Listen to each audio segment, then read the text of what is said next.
नमस्कार दोस्तों, आपका बहुत बहुत स्वागत है आज की कहानी में। उम्मीद करता हूँ आप सब लोग अच्छे होंगे, खुश होंगे।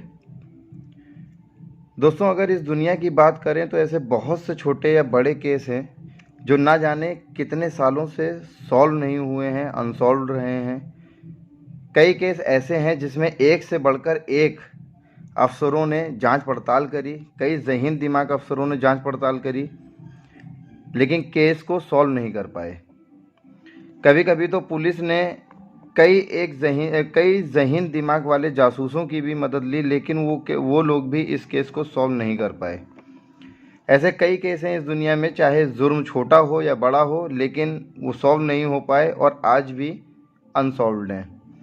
जाहिर सी बात है, इन सभी केसेस में कभी सबूत नहीं मिले होंगे, तो कभी क्रिमिनल्स बहुत तेज़ दिमाग के होंगे, तो कभी जांच एजेंसियों की लापरवाही भी रही होगी, जिसकी वजह से ये सारे केस आज तक अनसॉल्व्ड हैं। आज की जो कहानी है वो भी एक ऐसे केस की है जो 101 सालों से सॉल्व नहीं हो पाया। आज की कहानी जर्मनी से है। एक ऐसा केस जो 101 साल से अनसॉल्व्ड है, लेकिन आज भी इस केस की फाइल को बंद नहीं किया गया है, सिर्फ इसलिए क्योंकि जर्मनी की सरकार ये चाहती है कि हर लॉ स्टूडेंट, नए भारतीय भर्ती हुए अफसर्स, जांच एजेंसियों के अफसर्स समय समय पर इस फाइल को पढ़ें और ये जानने की कोशिश करें कि ऐसा क्या है इस केस में जो 101 साल हो चुके हैं लेकिन मुजरिम का अता पता ही नहीं चला। बताते हैं कि इस केस की फाइल को ना जाने कितने ज़हीन दिमाग के अफसरों ने पढ़ा और अपनी तरफ से कोशिश भी करी इस केस के अंजाम तक जाने के लिए, लेकिन कहीं ना कहीं ये केस आज भी सॉल्व नहीं हो पाया है और आज भी इसकी फ़ाइल खुली हुई है, ताकि कोई तो ऐसा होगा जो इस केस के अंजाम तक जाएगा और लोगों के सामने इस केस का सच लेकर सामने आएगा। लेकिन अभी तक की सच्चाई यही है कि 101 साल से इस केस को कोई भी सॉल्व नहीं कर पाया है। इस केस को लेकर एक सच ये भी है कि अगर आज की तारीख में ये केस सॉल्व हो भी जाता है और ये पता चल जाता है कि मुजरिम कौन है, तो भी कोई फ़ायदा नहीं है, क्योंकि जिस तरह से ये केस 101 साल पुराना है उस हिसाब से अब वो मुजरिम इस दुनिया में होगा ही नहीं। क्यों? क्योंकि केस ही कम से कम 100 साल पुराना है और जब उसने जुर्म किया होगा तो वो कम से कम बहुत कम उम्र का भी होगा, तो 16-17 साल की उम्र से तो कम होगा नहीं। तो कुल मिला के 120 साल के आसपास की उसकी उम्र होगी, तो उम्मीद थोड़ी कम है। लेकिन ऐसे बहुत से लोग हैं जो 120-125 साल तक जिए हैं, लेकिन जिसकी अभी तो फ़िलहाल ये उम्मीद कम है कि वो मुजरिम ज़िंदा भी होगा आज की दुनिया में। उसकी मौत हुए ना जाने कितने साल बीत चुके होंगे, लेकिन फिर भी जर्मनी की पुलिस, जर्मनी की सरकार और जर्मनी के लोग इस केस की सच्चाई जानना चाहते हैं, जिसकी वजह से आज भी इस केस की फ़ाइल को बंद नहीं किया गया है। तो आखिर क्या है ये केस और क्या हुआ था इस कहानी में, चलिए जानते हैं आज की इस वीडियो में। बात है मार्च 1922 की। जर्मनी में एक शहर है, म्यूनिख शहर, और इसी शहर से करीब 70 किलोमीटर आगे एक इलाका है, बेजेरियन। एक तरह ये इलाका जर्मनी के विलेज एरिया में आता है। काफ़ी खुला इलाका है, लोग भी बहुत कम मात्रा में रहते हैं। तो इसी इलाके में एक फार्म हाउस था जिसमें एक किसान रहा करता था, उसका नाम था एंड्रियास ग्रोवर। तो एंड्रियास उसी फार्म हाउस में रहता था, उसके साथ कुल 5 लोग और रहते थे। एंड्रियास की वाइफ काजिला, उसकी एक विधवा बेटी विक्टोरिया, उसकी बेटी के 2 बच्चे, एक बेटा जिसका नाम जोसेफ था जो 2 साल का था, और एक बेटी जिसका नाम कजीलिया था, वो 7 साल की थी। इसके अलावा उनकी नौकरानी भी उन्हीं लोगों के साथ रहा करती थी। तो कुल मिलाकर ये 6 लोग थे, उसी फार्म हाउस में रहते थे। खेत उनके पास बहुत ज़्यादा था, तो किसानी करके फसल पैदा करते थे और उसको मार्केट में बेचते भी थे, तो पैसा भी ठीक ठाक था उनके पास। ज़िंदगी भी ठीक ठाक चल रही थी सभी लोगों की। तभी मार्च 1922 की बात है। एक रात जब ये सारा परिवार सो रहा था, अचानक एंड्रियास को ये महसूस होता है कि बाहर किसी के चलने की आवाज़ आ रही है। कोई फार्म हाउस के अंदर दाखिल हो चुका है और वो घर के चारों तरफ चक्कर लगा रहा है। ऐसा कुछ एहसास होता है एंड्रियास को। लेकिन जब आवाज़ काफ़ी देर तक बंद नहीं होती है तो वो अब बाहर जाता है और देखता है, लेकिन बाहर कोई भी नहीं होता है। फिर वो अंदर जाकर सो जाता है, लेकिन थोड़ी देर बाद उसको फिर से किसी के आहट के लगता है कि बाहर कोई चल रहा है। रात का समय था, उसको भी थोड़ा सा डर लगा कि पता नहीं कौन है बाहर। तो अब वो अपनी वाइफ को जगाता है और दोनों लोग बाहर देखने जाते हैं, लेकिन फिर बाहर कोई नज़र नहीं आता है। बाद में दोनों लोग ये सोचते हैं कि शायद वहम होगा, तो दोनों लोग अंदर जाकर फिर सो जाते हैं। इसके बाद रात बीत जाती है, सुबह होती है। एंड्रियास जैसे ही दरवाज़ा खोलकर बाहर आता है तो देखता है कि उसके दरवाजे पर एक न्यूज़पेपर पड़ा हुआ है, लेकिन वो न्यूज़पेपर किसी दूसरे भाषा का था। वो न्यूज़पेपर नहीं था जो वो हमेशा मंगवाता था और पढ़ता था। ये देखकर वो थोड़ा सा हैरान भी होता है कि किसने इस दूसरी भाषा का न्यूज़पेपर उसके दरवाजे पर छोड़ कर चला गया, जिसके लिए वो ये सोचता है कि कल अगर मेरा न्यूज़पेपर वाला आएगा तो मैं उससे ये चीज़ पूछूंगा। उसको थोड़ी हैरानी इस वजह से भी थी कि रात में किसी के होने की आहट लगी उसको, और सुबह दूसरी भाषा का न्यूज़पेपर उसी के दरवाजे पर पड़ा मिलता है। लेकिन इन सभी चीज़ों को भूलते हुए वो काम में लग जाता है। रात में काफ़ी बर्फ़बारी भी हुई थी उस इलाके में, तो वो बर्फ़ भी हटा रहा था। लेकिन तभी उसको अपने घर के पीछे बर्फ़ में किसी के पैर के निशान दिखाई देते हैं। वो निशान कुछ देर तक तो आगे तक जाते हैं, लेकिन थोड़ी देर बाद वो निशान भी गायब हो जाते हैं। तभी वो अपने घर पर आता है और लोगों से पूछता है कि कोई घर के पीछे गया था क्या, लेकिन सभी लोग मना कर देते हैं कि नहीं, वो ऐसा घर के पीछे नहीं गए थे, क्योंकि घर के पीछे घास फूस कांटे और झाड़ियाँ थीं, तो इसलिए घर के पीछे का हिस्सा कोई भी यूज़ नहीं करता था। तो वैसे भी कोई घर के पीछे वाले हिस्से में नहीं जाता था। ये सुनकर अब वो और हैरान हुआ कि रात में किसी के होने की आहट लगी, सुबह दूसरी भाषा का न्यूज़पेपर और अब ये पैर के निशान। ये सब देखकर उसको ये पुख्ता हो जाता है कि रात में कोई तो था हमारे फार्म हाउस के अंदर जो दाखिल हुआ और हमारे फार्म हाउस में चहलकदमी करी, क्योंकि इतना सब कुछ वहम तो नहीं हो सकता है।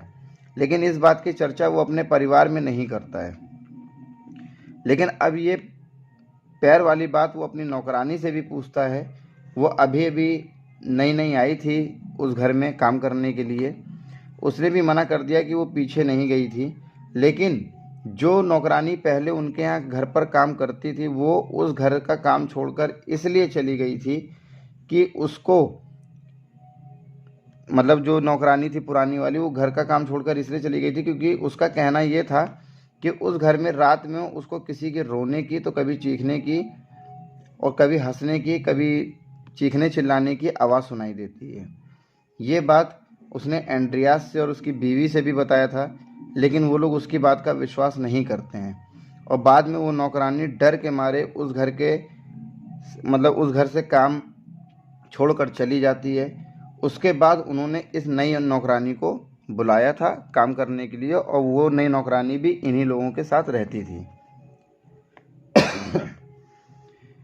अब ये जो सारी चीज़ें हुई थी एंड्रियास के साथ, सुबह सुबह वो जो दिन था वो था फ्राइडे का। उस दिन उसके पड़ोसियों ने उसको और उसकी फैमिली को देखा था, आते जाते हुए भी और घर के बाहर काम करते हुए भी। उसके बाद दिन बीत जाता है, रात हो जाती है।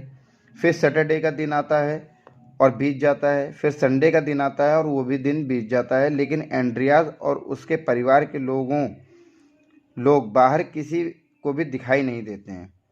लेकिन कोई भी पड़ोसी इतना गौर नहीं करता है, क्योंकि एंड्रियास और उसके परिवार के लोग ज़्यादा किसी से मतलब नहीं रखा करते थे। अब मंडे का दिन आता है। सुबह सुबह रोज़ की तरह न्यूज़पेपर वाला आता है और पेपर देने के लिए। लेकिन वो क्या देखता है कि सैटरडे और संडे के दिन का न्यूज़पेपर भी वैसा का वैसा ही पड़ा हुआ है जैसा वो न्यूज़पेपर वाला रख कर गया था। और इससे पहले ये कभी भी नहीं हुआ था एंड्रियास के परिवार में या एंड्रियास के घर में। ये देखकर उसको हैरानगी होती है कि अब वो एंड्रियास के घर के दरवाजे पर जाता है। दरवाज़ा खटखटाता है, लेकिन अंदर से कोई भी जवाब नहीं दे रहा था। अब वो उनके पड़ोसियों से पूछता है तो पड़ोसी भी बोलते हैं कि पिछले 2 दिन से कोई भी हमको दिखाई नहीं दिया, ना ही एंड्रियास, ना ही उसके परिवार के लोग, और ना ही वो नौकरानी जो उनके साथ रहती है। ये सुनकर न्यूज़पेपर वाला घबराता है और सीधा वो पुलिस को कॉल कर देता है। पुलिस आती है और न्यूज़पेपर वाला और एंड्रियास के पड़ोसी सारी बातें पुलिस को बताते हैं।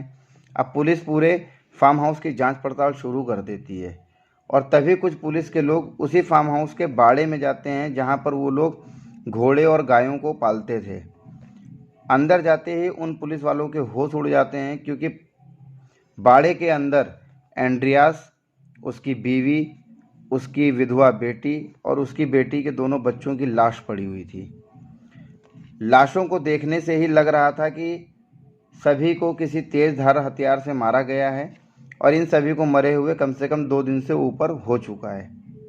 अब जब परिवार के सभी सदस्यों की लाशें मिल चुकी थीं, तो सबसे पहला शक पुलिस को घर की नौकरानी पर जाता है कि घर की नौकरानी ने इन सभी को मार कर भाग गई है। अब पुलिस घर के अंदर जाती है और दरवाज़ा खोलती है। जैसे ही वो दरवाज़ा खोलती है, बहुत तेज़ एक बदबू का झोंका आता है और जब अंदर जाकर देखा जाता है तो घर के पहले कमरे में ही उस नौकरानी की लाश पड़ी हुई थी, जिस पर पुलिस के लोग शक कर रहे थे। उस नौकरानी की बॉडी पर भी वैसे ही तेज धार के हथियार का निशान था, जैसा कि उन 5 की लाशों पर था। अब ये बात पब्लिक में लीक हो गई कि एक फार्म हाउस में 6 लाशें मिली हैं, जिनको बहुत ही बेरहमी के साथ मारा गया है। लोग बहुत डर भी जाते हैं, और क्योंकि म्यूनिख के आसपास इससे पहले ऐसा कभी नहीं हुआ था, तो लोग रात में निकलना भी बंद कर देते हैं। दूसरी तरफ पुलिस भी काफ़ी तेज़ी के साथ जांच पड़ताल में लग गई थी, लेकिन पुलिस को सबसे पहले तलाश थी उस हथियार की जिससे उन सभी लोगों को मारा गया था, लेकिन पूरे फार्म हाउस में उनको कहीं पर भी वो हथियार नहीं मिला। छानबीन के दौरान ये भी पता चला कि एंड्रियास का कोई भी रिलेटिव उसके आसपास नहीं रहता है और ना जाने कितने सालों से वो लोग किसी रिलेटिव के यहाँ पर गए भी नहीं थे। इन लोगों का किसी से कोई लेना देना नहीं था, उनके घर में किसी का आना जाना भी नहीं था। तो पुलिस भी ये सोचने पे मजबूर हो गई थी कि एक ऐसा परिवार जिसका किसी भी रिश्तेदार से या फिर किसी भी शख्स से कुछ लेना देना नहीं था, तो फिर क्यों इस परिवार के सभी सदस्यों को मारा गया। फिर भी पुलिस अलग अलग एंगल से जांच पड़ताल कर रही थी। बताते हैं कि उस फार्म हाउस के आसपास के लोगों को मिला लें तो कम से कम 1000 से भी ज़्यादा लोगों से पुलिस ने पूछताछ करी, जिसका भी लिंक उस फार्म हाउस से था या एंड्रियास और एंड्रियास के परिवार से था। सभी लोगों से पूछताछ करी, लेकिन कोई भी लिंक नहीं मिल रहा था। पुलिस ने रॉबरी के एंगल से भी इस केस में जांच पड़ताल करने की कोशिश करी, लेकिन घर के अंदर तलाशी लेने के बाद ये साबित हो गया कि रॉबरी का केस बनता ही नहीं है, क्योंकि सभी पैसे और कीमती सामान और चीज़ वरन और जेवर घर में वहीं पर थे जहां पर रखे गए थे। किसी भी कीमती चीज़ को या पैसों कौड़ी को छुआ नहीं गया था, कुछ भी गायब नहीं हुआ था और ना ही लूटपाट हुई थी घर के अंदर। उसके बाद पुलिस ने उन सभी लोगों की हिस्ट्री भी खंगाली जो लोग डेली उस परिवार के टच में थे। पड़ोस के लोग, बच्चों के स्कूल के लोग, दुकानदार, बस वाले, यहाँ तक कि म्यूनिख के मार्केट में जिन जिन लोगों से वो सामान खरीदते थे, उन सभी की हिस्ट्री खंगाली गई कि कहीं से कोई सुराग मिल जाए, लेकिन कोई भी क्लू पुलिस को नहीं मिल रहा था, इसलिए किसी पर वो शक भी नहीं कर सकते थे। बहुत तलाश करने के बाद पता नहीं पुलिस वालों को उस इंसान का क्लू कहाँ से मिल गया जो इस दुनिया में था ही नहीं। मैं बात कर रहा हूँ एंड्रियास की बेटी के मुर्दा पति की। पुलिस वालों को ये क्लू मिला कि एंड्रियास की बेटी का जो पति है वो जिंदा हो सकता है और उसी ने ही मार दिया उन सभी लोगों को। पुलिस ने उस मरे इंसान की भी जांच पड़ताल करी, क्योंकि पुलिस को एक समय के लिए उस पर भी शक हुआ था और इसकी बहुत बड़ी वजह भी थी। बात यह है कि एंड्रियास की बेटी का जो हस्बैंड था जर्मन आर्मी में काम करता था। उसकी मौत जब हुई थी तब वो ड्यूटी करते हुए एक हादसे का शिकार हो गया था और बहुत जांच पड़ताल के बाद भी जर्मन आर्मी ने उसको मृत घोषित कर दिया था, लेकिन कभी भी उसकी लाश नहीं मिली थी। तो पुलिस को एक बार उस पर भी शक हुआ कि शायद वो मरा ही नहीं ना हो और अचानक आया और उन सभी लोगों को मारकर चला गया। लेकिन यहाँ पर भी पुलिस को निराशा ही हाथ लगी, क्योंकि जब विक्टोरिया के ससुराल वालों ने से पूछताछ करी गई पुलिस द्वारा, तो उन्होंने बताया कि उसकी मौत की खबर के बाद से वो कभी भी हमको दिखाई नहीं दिया। मतलब कि जो विक्टोरिया का जो हस्बैंड था, जो आर्मी में काम करता था, जो अनफॉर्चुनेटली किसी एक्सीडेंट के शिकार में मर गया, जब उसके माँ बाप से पूछताछ करी, उसके परिवार से पूछताछ करी, तो उन्होंने यही बताया कि जब से उसके मरने की खबर आई है तब से उसको कभी भी हम लोगों ने देखा नहीं और ऐसी कोई वजह भी नहीं थी कि विक्टोरिया का हस्बैंड उनको मारेगा। बल्कि जांच पड़ताल के बाद ये भी पता चला कि वो अपनी बीवी और उसके माँ बाप से बहुत खुश था, बहुत प्यार करता था, बहुत खुश मिजाज का इंसान था, खुश मिजाजी था। इसके बाद पुलिस ने जांच पड़ताल बंद नहीं की और कोशिश करती रही। कई जासूसों की मदद भी ली, कई बड़ी बड़ी जांच एजेंसियां इस केस में लगी रहीं, लेकिन आज तक कभी भी किसी का कोई क्लू नहीं मिला कि कौन था उन सभी को मारने वाला शख्स। उन दिनों उस फार्म हाउस के आसपास रहने वाले लोग इसको भूत प्रेत से भी जोड़कर देखने लगे, लेकिन कानून भूत प्रेत पर विश्वास नहीं करता है और आज भी मुजरिम की तलाश जारी है। हालांकि हो सकता है कि 101 साल हो चुके हैं इस केस को और अब मुजरिम ज़िंदा नहीं होगा, लेकिन आज भी वहाँ की पुलिस और जांच एजेंसियां उस केस के मुजरिम को जानना चाहती है कि कौन था वो शख्स। लेकिन सच्चाई यही है कि आज भी पुलिस के हाथ खाली हैं। कई ज़हीन दिमाग के लोगों ने, पुलिस अफसर्स ने, स्टूडेंट्स के लॉ के स्टूडेंट्स ने, कई ज़हीन दिमाग के जासूसों ने इस केस की फाइल को पढ़ा और सच जानने की कोशिश करी, लेकिन आज तक कुछ भी हासिल नहीं हो पाया। उस रात कौन आया फार्म हाउस में, क्या हुआ उस रात, यह आज भी एक राज बना हुआ है। तो ये थी दोस्तों आज की कहानी। उम्मीद करता हूँ आप लोगों को कहानी अच्छी लगी होगी। अगर आप लोगों को भी लगता है कि इस कहानी को सुनकर ऐसा कुछ क्लू मिलता है कि कौन हो सकता है वो शख्स जिसने इन 6 लोगों को मारा, तो प्लीज़ कमेंट करके ज़रूर बताइएगा। अगर कहानी अच्छी लगी हो तो प्लीज़ चैनल को सब्सक्राइब कीजिएगा, वीडियोज़ को लाइक कीजिएगा, शेयर कीजिएगा। तब तक के लिए धन्यवाद।